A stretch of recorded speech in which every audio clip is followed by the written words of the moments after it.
నీరు చెప్పిన నీతి. రాతిపురం అనే గ్రామంలో కొండపై 2 ఊళ్ళు ఉన్నాయి. వారు నీటి కోసం నిత్యం ఎన్నో కష్టాలు పడేవారు. పక్క కొండపై ఉన్న ఊట నుంచి నీటిని తెచ్చుకోవడానికి తీవ్రంగా శ్రమించేవారు. ఈ సమస్యకు శాశ్వత పరిష్కారం కోసం ఒకరోజు 2 ఊళ్ళ వారు మీటింగ్ పెట్టుకున్నారు.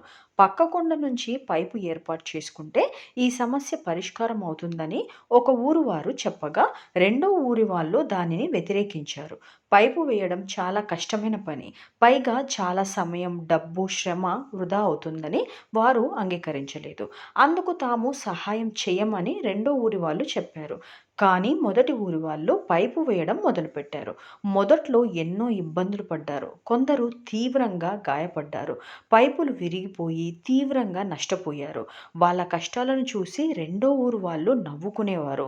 కొన్ని సంవత్సరాలకు ఎలాగైతే పైపు నిర్మాణం పూర్తయింది. మొదటి ఊళ్ళోకి నీళ్లు వచ్చాయి. రెండో ఊరు వాళ్ళు కష్టపడుతూనే నీళ్లు తెచ్చుకునేవారు.